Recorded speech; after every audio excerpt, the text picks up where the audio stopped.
Okay, we've been talking about the joint hierarchy, the ability that jiu-jitsu gives you to injure this person to a degree, to tailor make the kind of injury you want to give him, and of use of force, the legal ramifications, to make sure that you always are in complete control of the situation.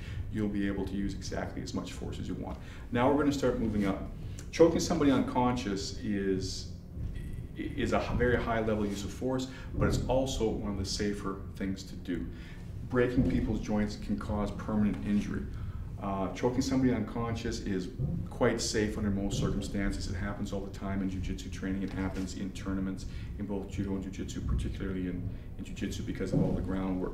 Yet, I don't know of any permanent injuries that have occurred. Occasionally you'll hear on the news that somebody ended up dying from a choke. Almost always there's some kind of complications that aren't being aware of at the time the person's on medication, or there's some kind of neurological problem. I don't know. Personally, I've spent years and years doing this. I've been choked unconscious a few times. With training, we're always able to tap out just before that happens, and my brain works about as well as it's going to at this point, and I've never seen any serious injuries happen, any injuries at all. So when you're practicing chokes, you have to be really, really careful. Just be aware that on the street, the guy's not going to tap out. You need to make him go unconscious, and that's something we'll talk about in detail, but it's not that difficult, okay?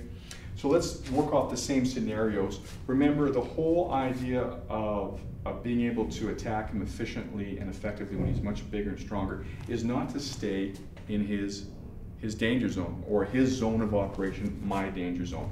Basically where his arms extend. He's able to grab me, he's able to punch me, he's able to choke me, he's able to poke my eyes out. If he's a trained person, this zone extends a little bit because he can also kick.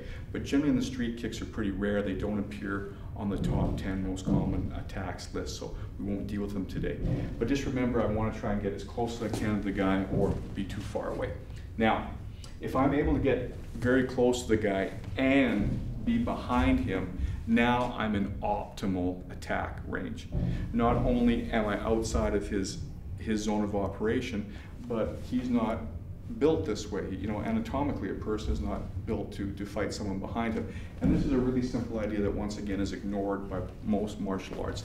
They want to make a game out of combat where we stand here on equal footing and he has a chance to punch me and I have a chance to punch him, and we're on an equal footing here. Problem is, once you take this out of the academy or out of weight class games, now you've got a guy who's 6'5" and outweighs you by 70, 80, 90 pounds, and you want to play his game. It's a recipe for disaster. So let's start with the same level of force. He may be pushing on me, but for whatever reason, I want to use a higher level. I'm going to use this arm drag to get behind him. Okay, so as he pushes on me, I want to get past him like this. Now, as I go past him, this hand can go to his neck like this, and I want to push and pull. It's surprisingly easy to break somebody's balance like that.